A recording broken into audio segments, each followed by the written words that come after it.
10 millones de kilómetros cuadrados y más de 2/3 de ella están cubiertos de agua. A día de hoy, la gran mayoría de nuestros océanos y mares están aún por explorar. Sabemos más sobre los secretos y enigmas de la superficie lunar que sobre las aguas terrestres.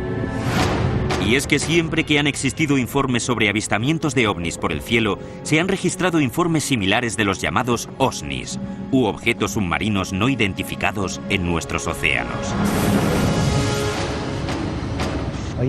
Un OSNI es un ovni que se zambulle en el agua.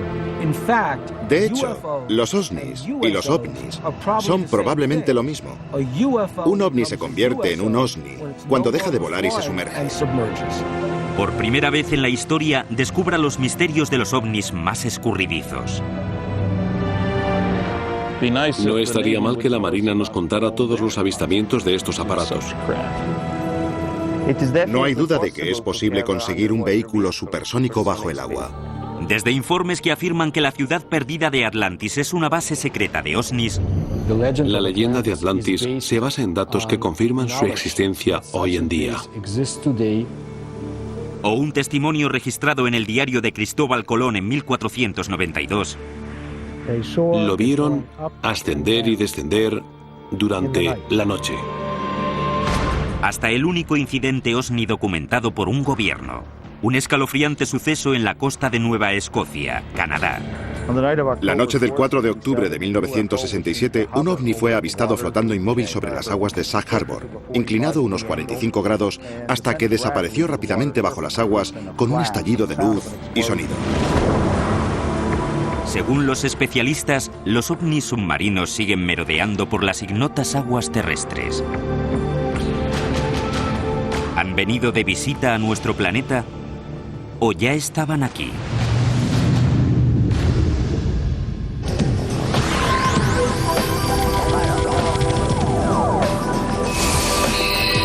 Historias de ovnis. OVNIs en el fondo del mar.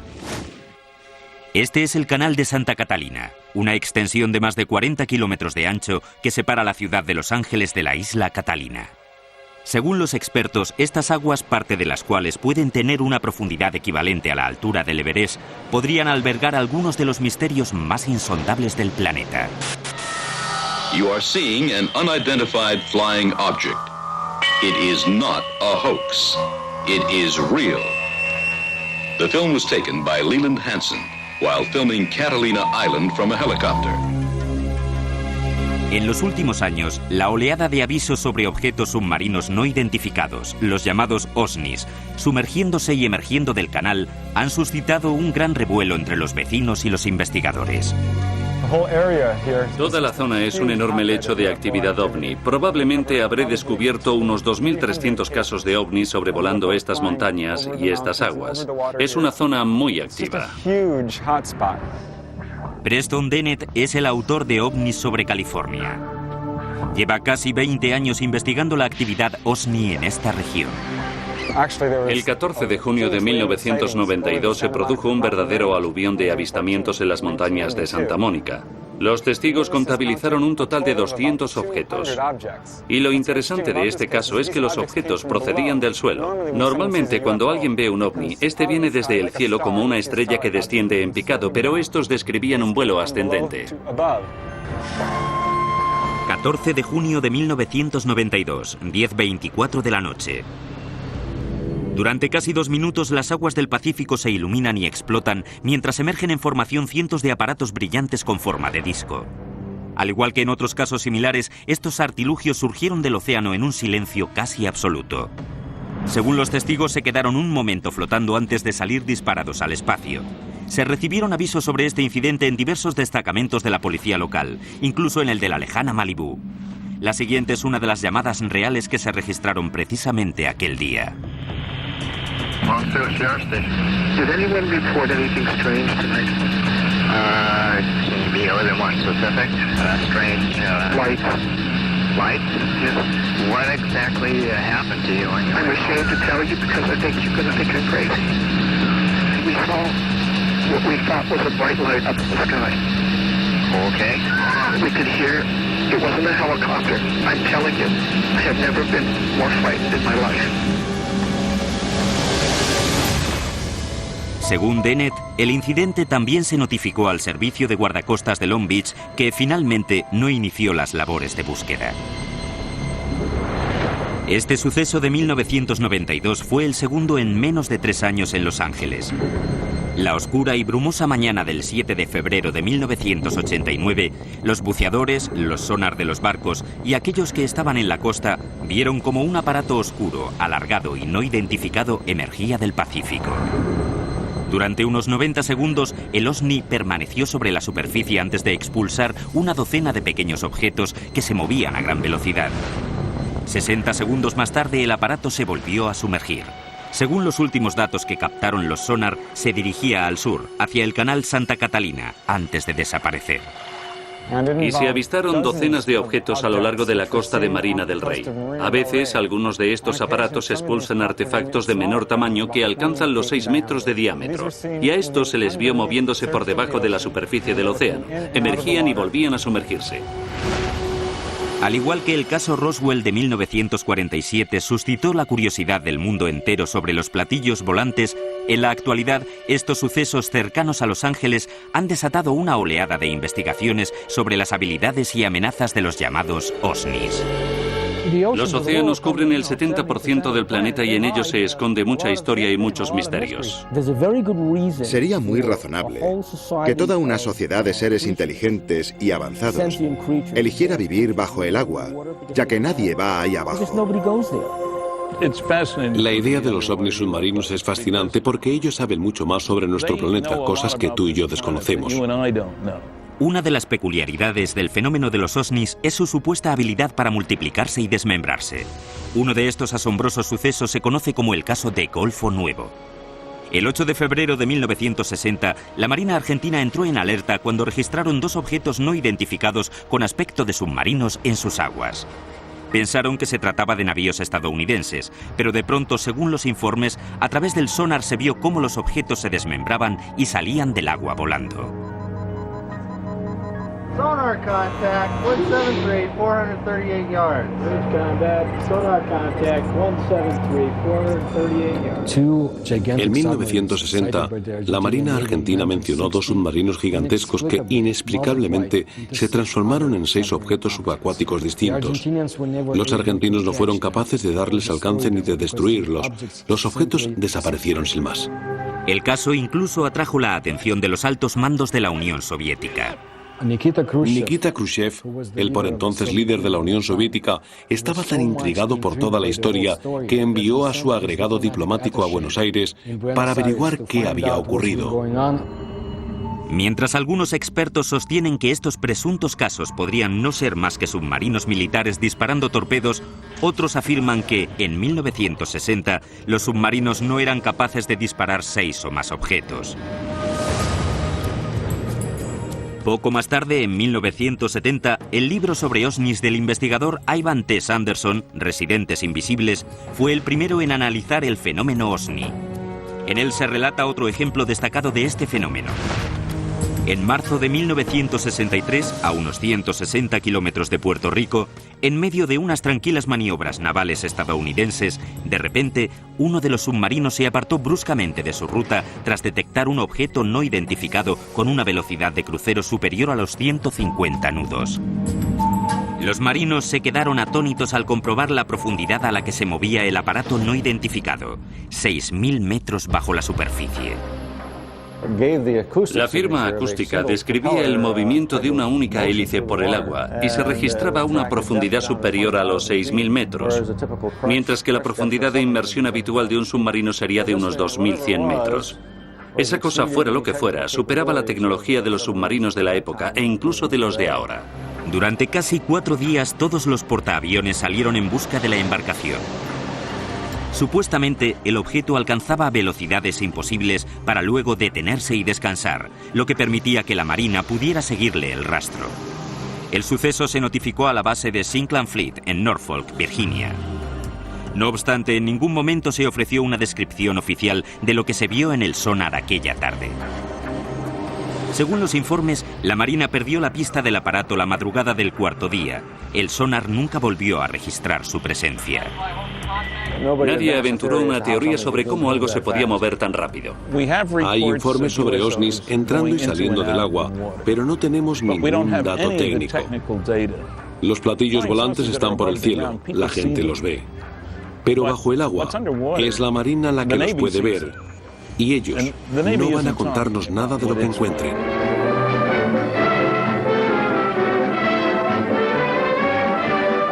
Inflating an immense balloon aboard the USS Norton Sound, the Navy prepares for further study of the elusive cosmic rays somewhere in the Pacific. That's the news. A secondary consideration clears up the mystery of the so-called flying saucers. For it is these monsters, which rise 19 miles and attain diameters of 100 feet, that have been mistaken for the apparitions called flying saucers. At great altitudes, they tell us, these elongated enormities flatten out like plates. Mystery ended. Pero se siguieron dando casos en todo el mundo. El 11 de noviembre de 1972, la prensa internacional se hizo eco de uno de los más extraordinarios. La Marina noruega detectó un objeto parecido a un submarino en el fiordo de Sogne, en la costa oeste del país, y durante 2 semanas le siguió el rastro. Para su captura se movilizó una flota de buques de superficie y helicópteros especialmente equipados para la caza submarina. El 29 de noviembre se produjo el primer avistamiento del OVNI. Se le describió como un enorme objeto silencioso con forma de puro. Enseguida un buque de la Marina abrió fuego y alcanzó el artefacto. Uno de los barcos llegó a verlo en la superficie y disparó, pero se volvió a sumergir y entonces empezaron a lanzar cargas de profundidad. Aunque en todos los periódicos se dijo que era un submarino, lo cierto es que nadie fue capaz de identificarlo como tal. Tras seguir al objeto durante casi 2 semanas, la Marina urdió y puso en práctica un plan para bloquear el fiordo y atrapar al OVNI. Trataron de acordonar el fiordo para que nada pudiera entrar ni salir, pero al cabo de 14 o 15 días esa cosa desapareció.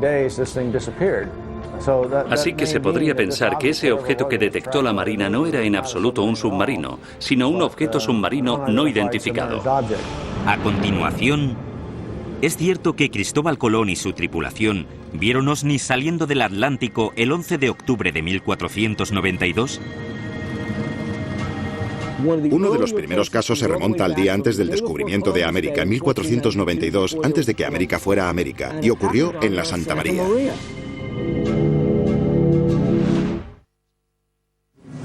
...11 de octubre de 1492, 10 de la noche. Era una noche tranquila y despejada. Cristóbal Colón y su tripulación se deslizaban lentamente sobre una de las fosas oceánicas más profundas del Atlántico, en medio del Triángulo de las Bermudas. Bajo ellos se extendían 6 kilómetros de agua. De pronto, del fondo del océano empezaron a surgir destellos de luz sobrenatural. Uno de los primeros casos se remonta al día antes del descubrimiento de América, en 1492, antes de que América fuera América. Y ocurrió en la Santa María.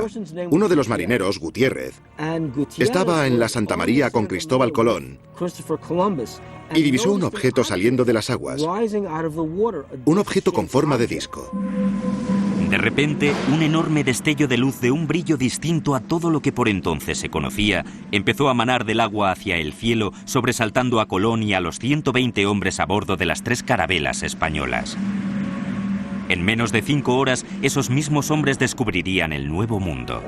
Cristóbal Colón llevaba un cuaderno de bitácora y en él se describe lo que se puede interpretar como un suceso ovni. Según la descripción dada en el cuaderno, vieron el parpadeo de una vela de cera ascendiendo y descendiendo en mitad de la noche. No podía tratarse de una hoguera en tierra porque estaba por encima del horizonte. Este posible caso OVNI es algo más que mito y leyenda. Por primera vez, los textos originales del cuaderno de bitácora de Colón se han puesto a disposición de las cámaras de televisión gracias a los archivistas de la Universidad de Fordham, custodios de un curioso ejemplar escrito a mano del diario. El avistamiento del 11 de octubre de 1492 no fue un incidente aislado. A lo largo de los 2 meses de viaje, el cuaderno de Colón muestra un patrón continuado de sucesos peculiares reseñados de forma críptica, entre los que se apuntan inexplicables avistamientos y extraños episodios en el cielo. La siguiente es una entrada del 10 de septiembre de 1492, a mitad de la travesía. Aquí dijeron los de la carabela niña que habían visto un garjao y un rabo de junco. Y estas aves nunca se apartan de su tierra cuando más 25 leguas. 11 de septiembre de 1492. Vieron un gran trozo de mástil de nao, de 120 toneladas, y no lo pudieron tomar. Las entradas del 17 y del 20 de septiembre indican que las estrellas u otras luces no identificadas en el cielo parecían moverse. La causa fue porque la estrella parecía hacer movimiento, y no las agujas. Y la conocida anotación del 11 de octubre.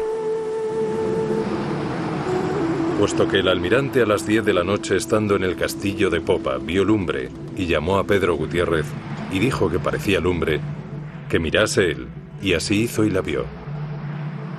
Después de que el almirante le dijo, se vio una vez o dos, y era como una candelilla de cera que se alzaba y levantaba. Es posible que estos extraños sucesos, registrados durante la travesía marítima más legendaria de la historia, se debieran al seguimiento de las carabelas españolas por parte de embarcaciones de otro mundo.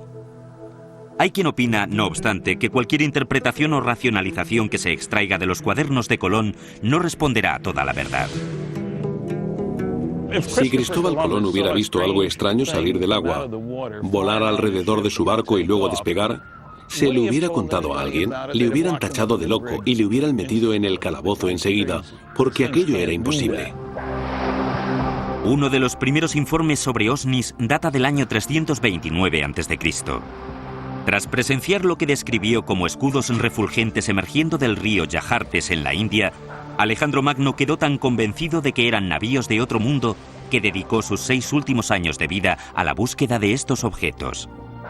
Para ello se sirvió de una campana de inmersión, supuestamente el primer submarino del mundo. Sin embargo, existe la creencia de que las aventuras subacuáticas de Alejandro tenían un objetivo más ambicioso: encontrar y conquistar el único reino que se le había resistido, Atlantis. Atlantis entró en la historia de la literatura con los diálogos filosóficos de Platón, el Timeo y el Critias. Los dioses, molestos con la actitud de los atlánticos, deciden destruir la Atlántida y en un día y una noche destruyen con un cataclismo la Atlántida que perece hundida. A día de hoy, los investigadores siguen dándole vueltas a la idea de Atlantis como un centro de actividad ovni. Sin duda, la leyenda de Atlantis se basa en conocimientos, probablemente perdidos hoy en día, sobre una civilización submarina secreta. La supuesta ubicación de Atlantis en el Mediterráneo hubiera proporcionado una posición perfecta para observar las civilizaciones humanas y sus rutas de navegación desde y hacia Asia Menor, Roma y Atenas. El Mediterráneo fue la cuna de las antiguas civilizaciones. Los comerciantes fenicios surcaban continuamente sus aguas para unir el Oriente Medio y Grecia. Si hubiera existido una cultura formada por extraterrestres o por los habitantes originales de este planeta que quisiera inculcarle sus mitos a la humanidad, el Mediterráneo era el lugar idóneo para instalar su base submarina. No sé si Platón estaba pensando en los ovnis cuando escribió sobre Atlantis, pero supongo que habría gente que creería que Atlantis era real, que estaba en algún lugar del Atlántico y que estaba a miles de metros de profundidad. Sin embargo, los antiguos griegos no fueron los primeros que dejaron constancia de historias de objetos no identificados en los océanos. Los expertos creen que los egipcios podrían haber anotado los avistamientos en sus jeroglíficos. En Egipto, en un templo de la ciudad de Abidos, alguien hizo una inscripción, una representación de un submarino, y hay otra representación de un objeto que se asemeja a un helicóptero. ¿Quién los hizo? ¿Cómo podían saber esas cosas los antiguos egipcios? No tenemos ni idea. Uno de los primeros casos en Europa se refiere a una serie de supuestos avistamientos en el siglo XI en Inglaterra. Uno de los casos más antiguos que he localizado se remonta al año 1067. Se trata de un grupo de aldeanos que vislumbraron algo ardiendo en el cielo que se precipitó al suelo e incendió los campos para finalmente remontar el vuelo y sumergirse en el mar. Carl Find lleva casi una década investigando el fenómeno OSNI. Su sitio web, water-ufo.net, cuenta con un archivo de más de 900 informes antiguos y actuales sobre OSNIs. Según Find, uno de los primeros incidentes del siglo XX lo registró el diario Philadelphia Inquirer, el 1 de agosto de 1904. Un carguero británico, el Mohican, que iba camino de Filadelfia, parecía, en palabras del diario, arropado por un extraño vapor metálico que relumbraba como el fósforo. Hace poco descubrí que en ese caso se dieron más detalles escabrosos de los que se publicaron en su momento. El capitán y la tripulación confirmaron que un objeto se les acercó desde el océano como una nube que brillaba. No era un meteoro descendiendo, sino que se deslizaba por el mar. Cuando se aproximó al barco, el capitán intentó distraer la atención de sus hombres, asignándoles distintas tareas para sobrellevar el miedo. No pudieron dar un paso mientras la nube rodeaba la embarcación. Las posteriores informaciones describían cómo durante el suceso la brújula giraba con la velocidad de un motor eléctrico y los marineros eran incapaces de levantar las piezas de acero de la cubierta magnetizada. La historia recogía la declaración del capitán en la que confirmaba que toda su tripulación podía dar fe del relato. Pero quizá el incidente más insólito referido a los OSNIs, según los expertos, sea el caso canadiense de 1967. El incidente de Sag Harbor es el caso más importante de la historia de los OSNIs. El artefacto se movió bajo el agua hasta otro punto y apareció un segundo ovni. A continuación visitaremos Sag Harbor, en Nueva Escocia, en el 38º aniversario de ese incidente capital para la ufología. El 4 de octubre de 1967. Ahí fue donde estaban las luces, justo detrás de mí.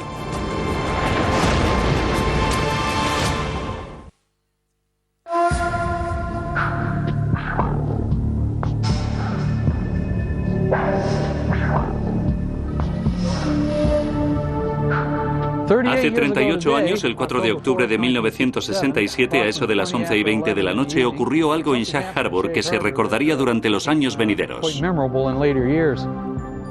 La noche del 4 de octubre del 67 se convirtió para muchos ufólogos en la noche de los ovnis. El incidente de Sag Harbor pasó a ser el caso más conocido de aquella noche. Chris Stiles y Don Ledger han dedicado los últimos 10 años a investigar el incidente OSNI de 1967 en Sag Harbor. El caso, que contó con una amplia cobertura informativa en Canadá por aquel entonces, con el tiempo fue relegado al olvido. Su libro Objeto Oscuro reabrió el debate y arrojó nuevos datos sobre los muchos sucesos notificados aquella noche y las semanas siguientes. La razón por la que se destacó el incidente de Sag Harbor, por encima de los demás avistamientos de aquella noche, se debe exclusivamente a que fue el único suceso en el que algo cayó desde el cielo e impactó en el mar. Hizo mucho ruido y se vieron luces. También fue el único en el que nadie avisó sobre un ovni. Rápidamente, la sede local de la Policía Montada de Canadá recibió diversas llamadas que decían simplemente que habían visto luces. Pensaban que quizás se había estrellado un avión en lo que ellos llamaban el estrecho. El interés y la preocupación se centraba solamente en la posibilidad de hallar supervivientes. Nadie informó sobre un ovni.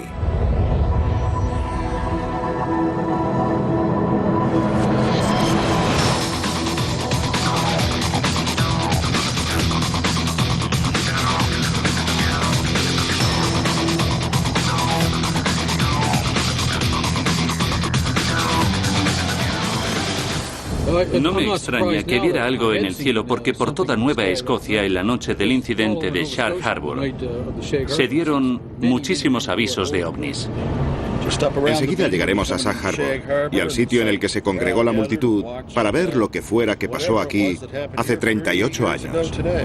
Cada año, Ledger y Stiles hacen un viaje a Sag Harbor para reunirse con Norm Smith, uno de los 3 testigos que aún siguen con vida.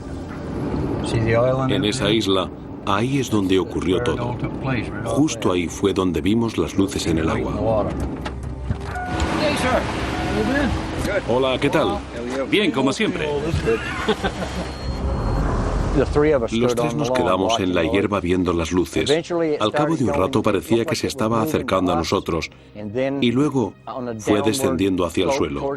Creímos que era un accidente aéreo, así que nos fuimos para allá en el coche de mi padre y en el de mi tío y nos plantamos justo aquí, junto a los líquenes. Cuando llegamos debía de haber unas 10 o 12 personas.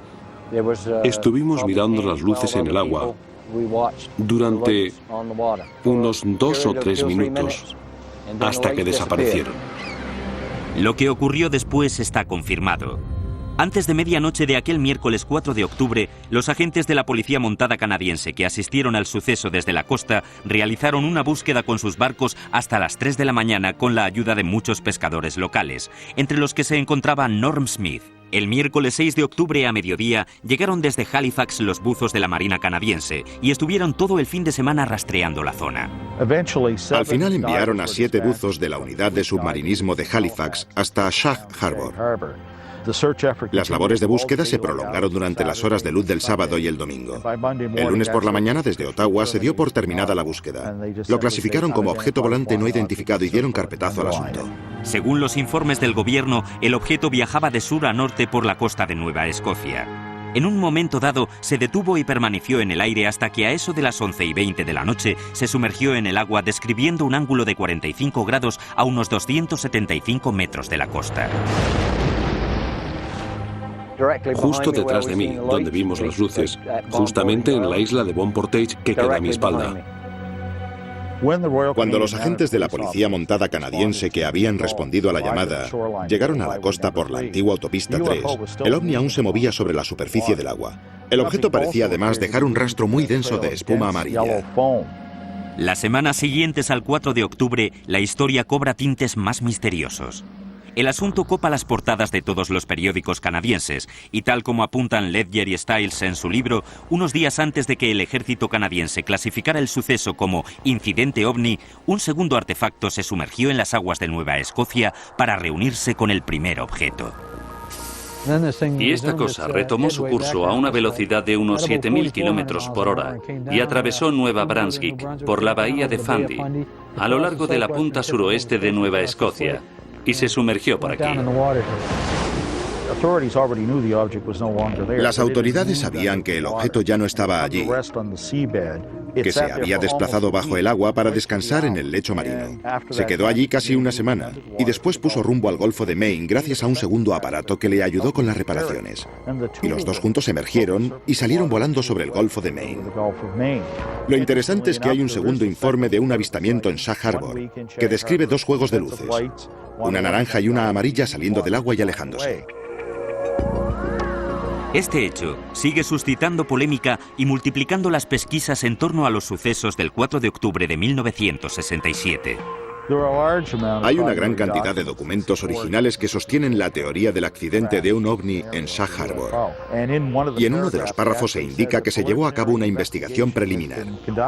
Se ha revelado que este objeto no tuvo nada que ver con una bengala, una boya, un avión, ni con ningún otro objeto conocido. Por aquel entonces, hace 30 y pico de años, yo no sabía si era un ovni o qué era. Pero que nadie me diga que no pasó nada porque sí que pasó. A continuación, por primera vez en televisión, los vídeos que prueban lo que puede ser un ovni emergiendo de las aguas de la laguna Cartagena en Puerto Rico. Ve el objeto entrar y salir de las aguas de la laguna Cartagena. Y después, un científico de la Universidad de California nos revela que las velocidades supersónicas de los ovnis no solo son científicamente posibles, sino probables.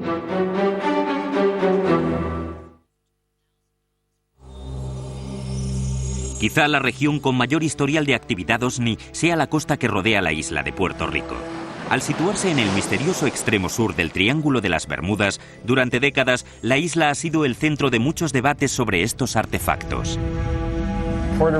Puerto Rico es un foco de actividad ovni submarina y parece ajustarse al patrón de los demás casos. Puerto Rico es considerado uno de los países de las Américas de más avistamientos ovni. Los miembros del proyecto Argus, un grupo de ufólogos con base en la isla, nos invitan a un recorrido por algunos de los lugares supuestamente más frecuentados por los ovnis.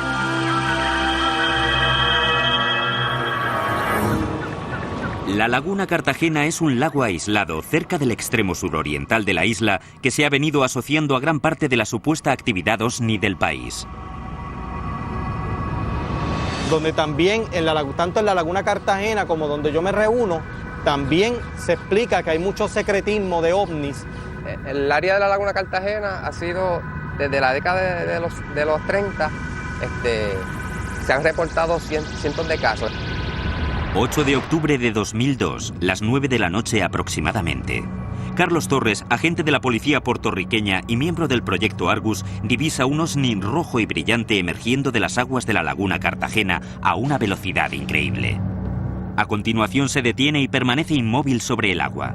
He sido testigo de objetos que se han suspendido encima de la Laguna Cartagena. Estuvieron involucrados militares, fueron testigos también, y este objeto pues vuelve nuevamente, viene del área de Monte del Estado, Maricao, y se suspende exactamente encima de la Laguna Cartagena.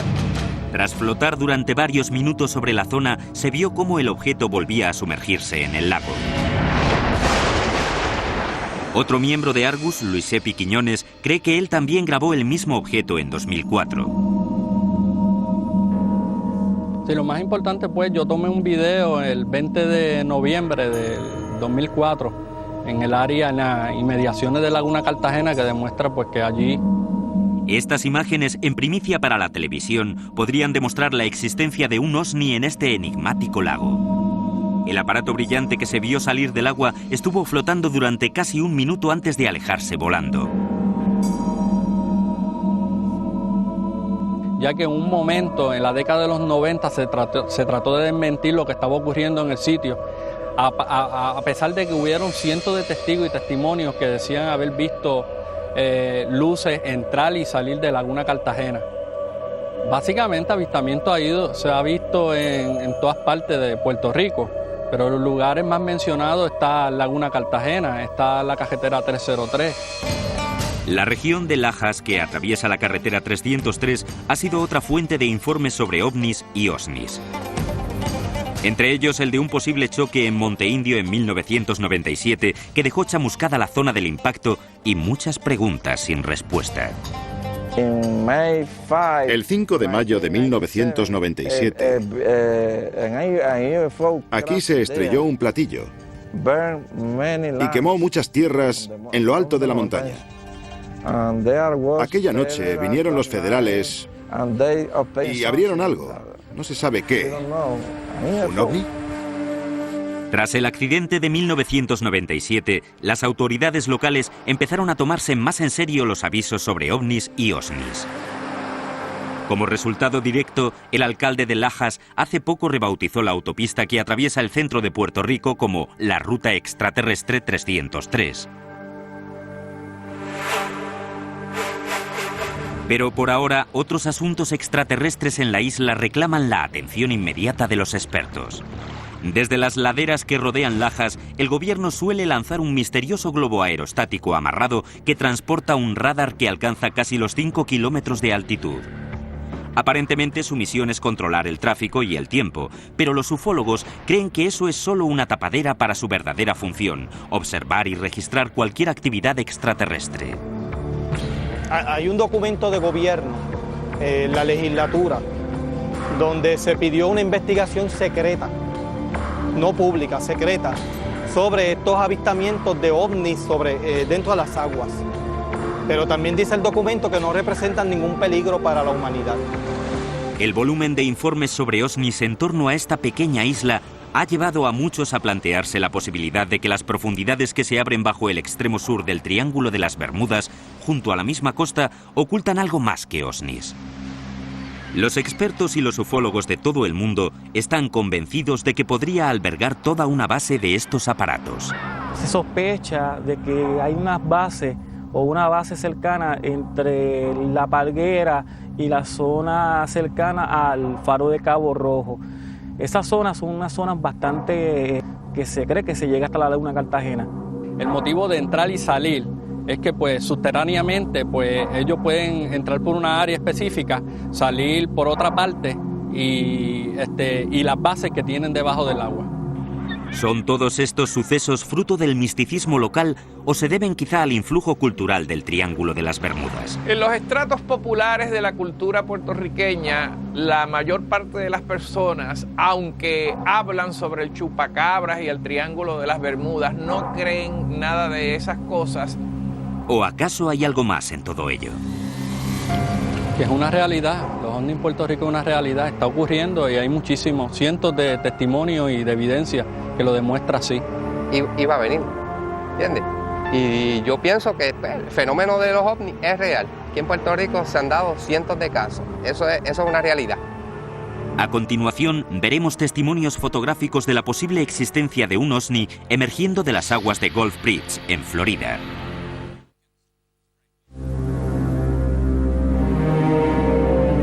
Se cree que los objetos submarinos no identificados son capaces de desplazarse por nuestros mares y océanos de maneras que desafían todos los principios de la física moderna. Los expertos están desconcertados ante la capacidad de estas naves para supuestamente viajar a profundidades extremas, atravesar el hielo sin dificultades y surcar las aguas a velocidades supersónicas. Al parecer, este tipo de aparatos puede desplazarse bajo el agua porque son impermeables, al igual que lo son a los rayos gamma, a los rayos cósmicos y a todo lo que se interponga en su trayectoria espacial. De acuerdo a los informes, entendemos que estamos ante una tecnología avanzada. Rodean a los barcos y el segundo siguiente se sumergen en el agua. No supone una barrera para ellos, pasan de un medio a otro sin más. A finales de 1969, durante sus ejercicios de rompehielos, la llamada Operación Congelado cerca de la Antártida, los marineros del USS Calaterra presuntamente detectaron un ovni con habilidades extraordinarias. En la revista Argosy, Ivan Sanderson habla sobre un suceso en algún lugar del Ártico en el que un objeto se abrió camino a través de la capa de hielo y despegó. Se podría decir que perforó el hielo. Se vio cómo un enorme objeto parecido a un submarino de al menos 30 metros de eslora salía violentamente del océano congelado, atravesando varios metros de hielo sólido a una velocidad increíble. Este caso, sin embargo, no es más que uno de los muchos incidentes sobre los que buques de todo el mundo suelen informar. Sé de un caso que ocurrió cerca de Leningrado el invierno de 1976. Un platillo atravesó el hielo, maniobró bajo el agua y volvió a abrirse paso por el hielo hacia arriba. Pueden fundir el hielo. Si se tratara de un meteorito, la física nos dice que haría añicos el hielo y lo esparciría por todas partes. Los ovnis, sin embargo, dejan un agujero limpio.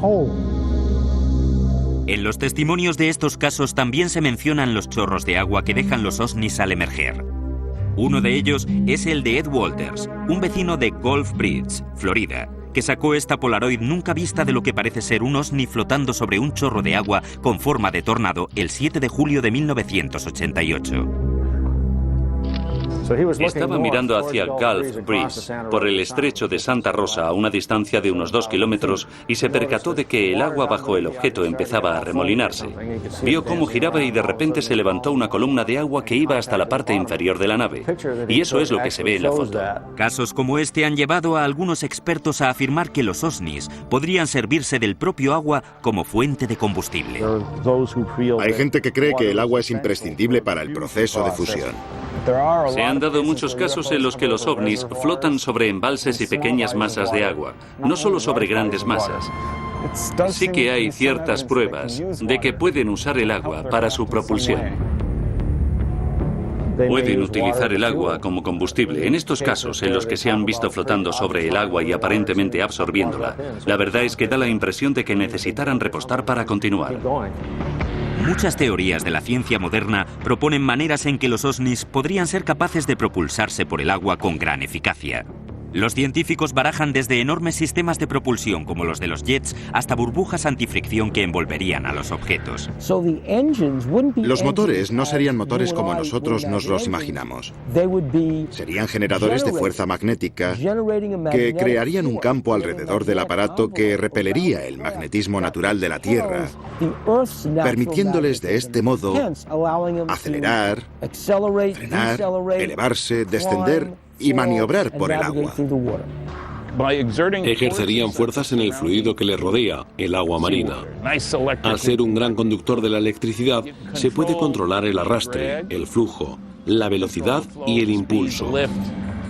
Así se evitarían todos los problemas de los desplazamientos submarinos a gran velocidad. Un sistema aerodinámico de este tipo funcionaría de manera parecida al submarino electromagnético que ya se probó con éxito. Lo cierto es que este submarino electromagnético se construyó y se probó en la Universidad de California, en Santa Bárbara, a mediados de los 60. Se basaba en las cualidades naturales del agua marina como conductor de la electricidad. The first successful test of an electromagnetic propulsion system was conducted on Earth in 1966, when this electromagnetic submarine was first demonstrated.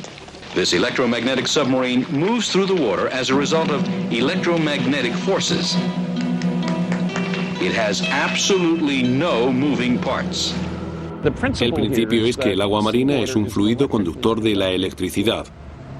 Según las leyes de Newton, es física elemental. Si empujas el agua marina, esta devolverá el impulso. ¿Es posible que los OSNIs se aprovechen de esta cualidad natural de nuestros océanos para alcanzar velocidades supersónicas? El agua es un conductor magnético excelente. Tanto es así que si estuvieran utilizando un proceso llamado diamagnetismo, que es una fuerza repelente muy débil, el agua multiplicaría esa fuerza, lo que explicaría por qué estos aparatos se desplazan tan bien por el agua.